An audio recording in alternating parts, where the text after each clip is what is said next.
করেছেন যে আপনি নাকি ভোটে হারার পরেও মানে নিজেকে বিধায়ক মনে করছেন, কি বলবেন এই বিষয়ে? ওনার মনে কষ্ট হয়েছে, কারণ এই যে দেখছেন মহরমের আজকে পবিত্র মহরম অনুষ্ঠানে যে কেন্দ্র করে যে মেলা উদ্বোধন, ওনাকে ডাকছে না ভরতপুরের মানুষ। তারপর বিভিন্ন মহরমের কমিটিগুলো আমাকে দিয়ে ফিতা কাটাচ্ছে, ওনাকে কাটাচ্ছে না। আজকে দেখুন বেছে বেছে শুধুমাত্র ভোটে ভরতপুরেই ওনার ক্যান্ডিডেট উঠে গেল। কেন? তৃণমূলকে সুবিধা করার জন্য। আর এই যে আস্ফালনের কথা উনি বলছেন, এই আস্ফালন তো উনি ভরতপুরের বুকে করেছিলেন যখন উনি বিধায়ক ছিলেন।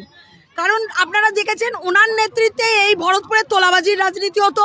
উনি থ্রেড কালচার শুরু করেছেন।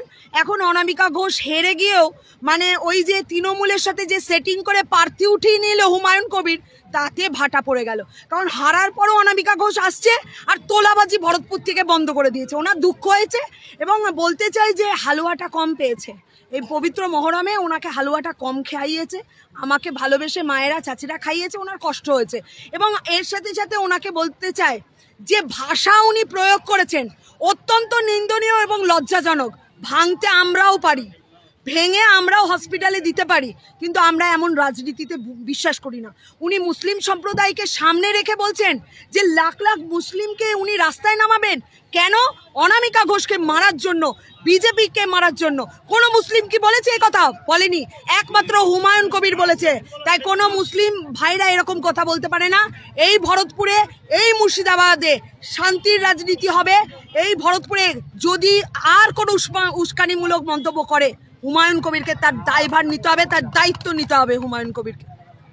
আজকে এই মেলায় উপস্থিত হয়ে কেমন লাগছে? খুব ভালো লাগলো, খুব ভালো লাগলো, এত ভালোবাসা। আমি আপনাদের মাধ্যম দিয়ে এটাই বলছি, হুমায়ুন কবিরের মতো এই দু চারটে নেতা যারা মুসলিম সম্প্রদায়কে এই সরকারের কাছে মিশতে আজকে বাধা সৃষ্টি করছে।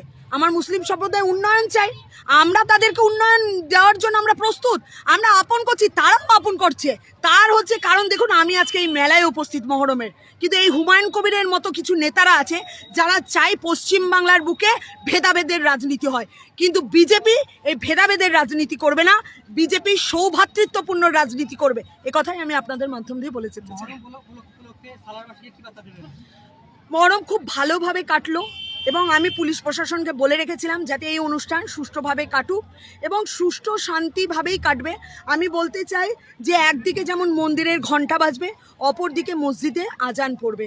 এইভাবেই ভ্রাতৃত্বপূর্ণভাবে ভরতপুর আগামী দিন চলবে। এই কথাই আমি বলতে মানে সুষ্ঠু শান্তি সম্প্রীতির বার্তা দিতে চাই। ভালো থাকুন।